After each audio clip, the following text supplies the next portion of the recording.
असम के सोनितपुर जिले के तहत डेकियाजुली में आज आदिवासी 36 अनुसूचित जनजाति एक्स मंच में असम की एक संगठनात्मक बैठक आयोजित हुई। उल्लेखनीय है कि असम में निवास करने वाले आदिवासी लोगों को भूमि पट्टा प्रदान करने और जनजातिकरण के संदर्भ में उक्त संगठनात्मक बैठक में विस्तृत रूप से चर्चा की गई।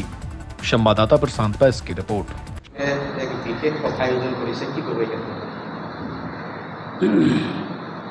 नमस्कार, आमार संबाद भूमि बंधु डांगरियाक मैं नमस्कार जानाइछुं। आरो एटा आमी আজি ঢেকিয়াজুলি সময় জিলাত এটা আদিবাসী 37 অনুসূচিত জনজাতি ঐক্য মঞ্চ অসমৰ এখন সময় জিলা বেছিকত আমি এটা সভা আহ্বান কৰিছোঁ আৰু এই সভাখন চলি আছে।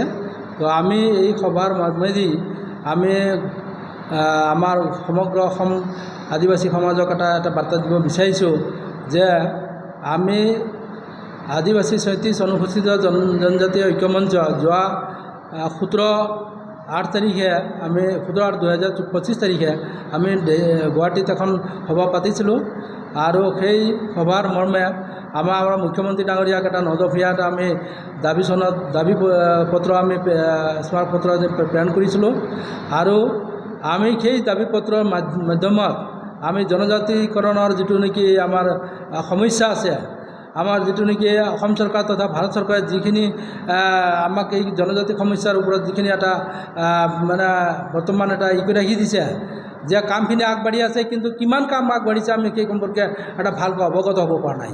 তো সেইটো সম্পৰ্কে আমি এটা আমাৰ সমাজখিনি আজি জাগি উঠিছে। আমাৰ ছাত্ৰ সংগঠনসকলে যথেষ্ট আজি মানে উগ্ৰতাভাৱে এটা তেওঁলোকে কিছুমান আহিছে দাবী তুলি আছে চৰকাৰৰ ওচৰত। তো আমি অসম চৰকাৰ তথা ভাৰত চৰকাৰক এটা দাবী জনাইছোঁ যে যাতে জনজাতি সমস্যাটো অতি শীঘ্ৰে সমাধানৰ এটা পথ লওক, আৰু নহ'লে কিন্তু অসমত এটা সঁচাকৈ বৰ এটা জঙ্গী আন্দোলনেৰে সমাজখিনিও যদি যেতিয়া লাগি যাব এটা এখন ডাঙৰ এটা জঙ্গী আন্দোলনৰ সৃষ্টি হ'ব।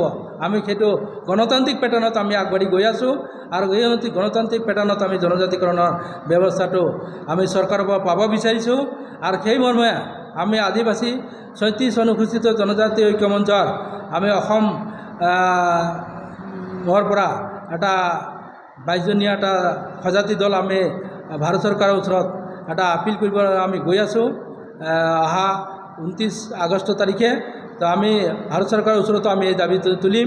আমাৰ প্ৰধানমন্ত্ৰী তথা আমাৰ ৰাষ্ট্ৰপতি তথা আমাৰ জনজাতি পৰিক্ৰমা মন্ত্ৰী ডাঙৰীয়াক আমি সাক্ষাৎ কৰিম।